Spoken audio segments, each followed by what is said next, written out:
So that said, let's talk about the 2020 election. Seems like forever ago. Do you think it was rigged the way that Trump claimed? No. And was it rigged in other ways? Look, this is the problem with language like rigged. And by the way, when I interviewed Vivek Ramaswamy, he said the exact same thing. So for all the MAGA people who are going to get mad at me, Vivek agrees. All right. And I have observed, and I'm going to put my analyst hat on, there are two theories of stop the steal. One I call low IQ stop the steal, and one I call high IQ stop the steal. Low IQ stop the steal is basically what Donald Trump has advocated, where, Dominion voting machines and bamboo ballots and Venezuela and Sidney Powell and all the people involved basically got indicted by the state of Georgia. I'm not saying that was correct. I'm just like, that's what that actually looked like. Rudy Giuliani, etc. High IQ stop the steal is basically, and actually, these are not illegitimate arguments. The school of thought is it was illegitimate for the state of Pennsylvania and other swing states to change mail-in balloting laws as a response to COVID, which enabled millions of people more to vote that wouldn't have, and that those change in regulations became enough to swing the election. I actually think that is true. Now, would you say that that's rigged? That's a very important question because we're talking about a Republican state legislature, a Republican state Supreme Court, right? The two that actually ruled on this question. So could you say that it was rigged by the Democrats to do that? Another problem with that theory is that while you can say that that's unfair to change the rules last time around, you can also understand it to a certain extent. And I'm not justifying it. I'm just giving you an example. So for example, after the hurricane hit North Carolina, Republican officials were like, hey, we need to make sure that these people who in Western North Carolina who were affected by the hurricane could still be able to have access to the ballot box. And people were like, oh, so you're saying in an extraordinary circumstance that you should change voting, access and regularity to make sure that people have access. So my point is you can see the logic through which this happened. And the high IQ version is basically the one that was adopted by Josh Hawley whenever he voted against certification. He said that the state Pennsylvania, particularly election law, and that those changes were unfair and led to the quote unquote rigging of the election against Donald Trump. Now, there's an even higher IQ, Galaxy Brain Stop the Steal. Galaxy Brain Stop the Steal is one that you saw with great love and respect, my friend J.D. Vance, at his debate with Tim Walz, when Tim Walz asked him, what did he say? He said, did Donald Trump win the 2020 election? He's like, Tim, I'm focused on the future. And then he started talking about censorship, the Hunter Biden laptop story. If you take a look at the Joe Rogan interview, Rogan actually asked JD this. He's like, what do you mean you win the election? It was some version of that. And JD was like, well, what I get really frustrated by is people will bring up all these insane conspiracy theories, but they ignore that the media censored the Hunter Biden laptop story and that big tech had its finger on the thumb for the Democrats. Now, that is empirically true, okay? That is true, right? Now, would you say that that's rigged? I'm not going to use that word because that's a very different word. Now, would you say that that's unfair? Yeah, I think it's unfair.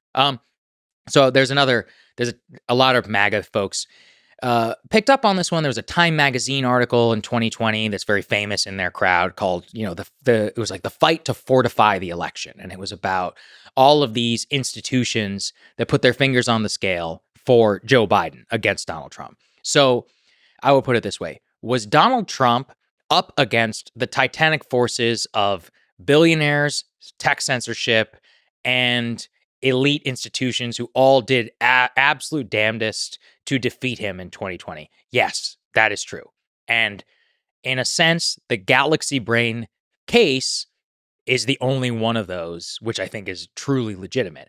And I'm not going to put it off the table, but this is the problem. That's not what Trump means. Trump, by the way, will never tell you what I just told you, right? JD will. If you go and you ask any of these Republican politicians when they're challenged on it and they don't want to say that Trump lost the 2020 election, they'll give the Galaxy Brain case that I just gave. And again, I don't think it's wrong, but it's like, guys, that's not what he means when he says it. And that's the important parsing of the case, right? So first, at a high level, Trump or otherwise, I don't like anyone who whines when they lose, period. Yeah. Although he did tell you he lost. Did you notice that? That's the only time he's ever said it. Ever. You're famous. You're in history for that one. Lost by a whisker. Yeah. I lost by a whisker. I mean, there is a case to be made that he was joking. I don't know. But there is a kind of weaving that he does with humor where sometimes it's sarcasm, sometimes not. Much easier to showcase in a 3-hour interview, I'll say. Good call. Go ahead. I couldn't even like play with that when you have 40 minutes. I know, bro. You're like, I could do just 40 minutes on weaving alone.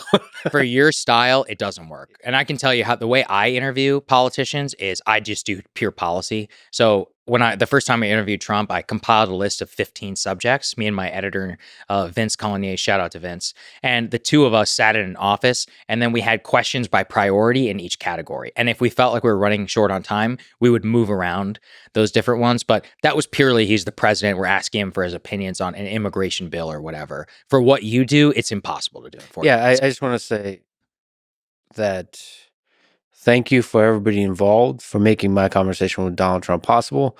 But I've learned a lot from that I just, if I'm told that all I have is 40 minutes, I'm very politely sparing, in that case, Donald Trump the 40 minutes and just walking away.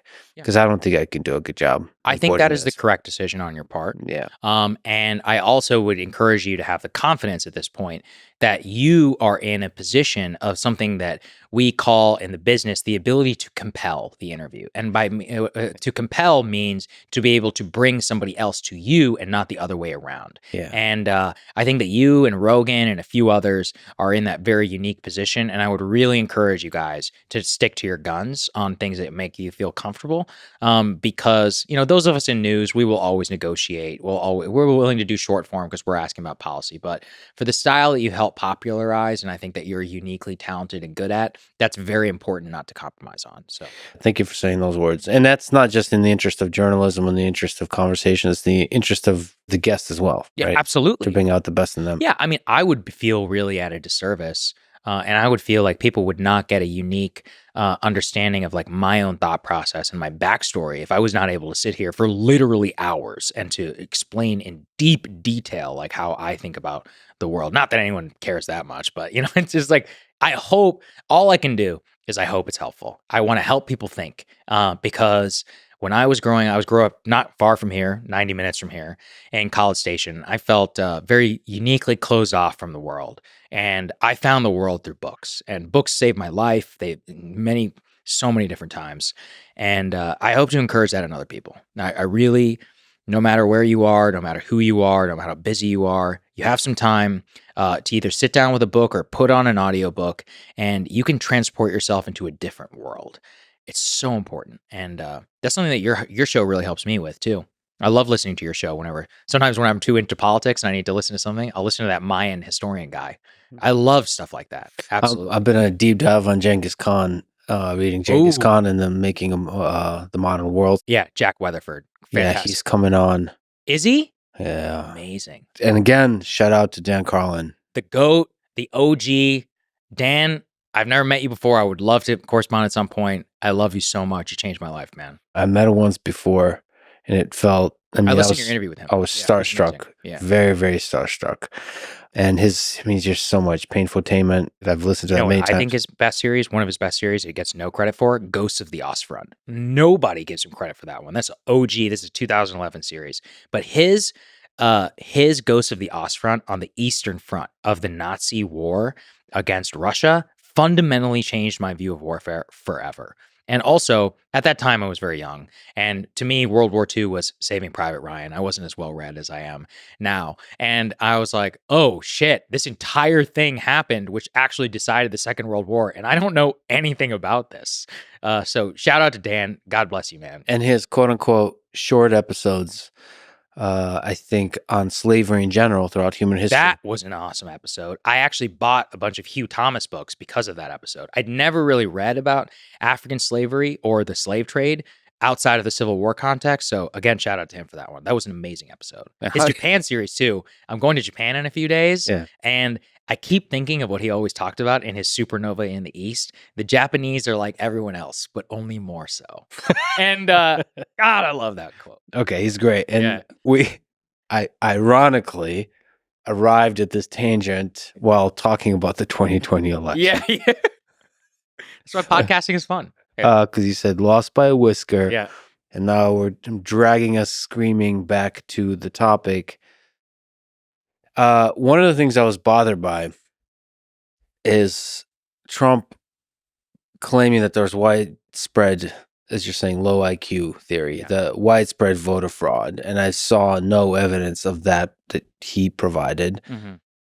And all right, well, let's put that on the table. And then the other thing I was troubled by, that maybe you can comfort me in the context of history, how easily the base ate that up. Yeah. That they were able to believe the election was truly rigged based on no clear evidence that I saw.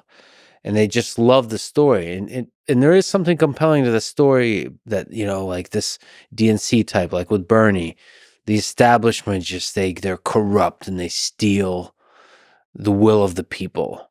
And like the lack of desire from the base or from people to see any evidence of that was really troubled me. Yeah, I'm going to give you one of the most depressing quotes, which is deeply true. Roger Ailes, who is a genius. Shout out to The Loudest Voice in the Room by Gabriel Sherman. That book changed my life too, because it really made me understand the media. People don't want to be informed. They want to feel informed. That is one of the most fundamental media insights of all time. What a line. Roger Ailes, a genius in his own right, who, he changed the world. He certainly did. He's the one who kind of gets credit for one of the greatest debate lines of all time, because he was an advisor to President Reagan. Whenever he broke in, he was like, "Mr. President, people want to know if you're too damn old for this job or not." And he inspired that joke that Reagan made, where he was like, I will not use age in this campaign. I will not hold my opponent's youth and inexperience against him. That was Ailes, man. He did the Nixon town halls. He did it all. He's a fucking genius. And I'm not advocating necessarily for the world he created for us, but he did it. And people should study him more. If you're interested in media in particular, that book is one of the most important books you'll ever read. Yeah, you know what? That quote just really connected with me because, there's all this talk about truth. And I think what people want to, they want to feel like they're in possession of the truth. Correct. Not actually be in the possession of the truth.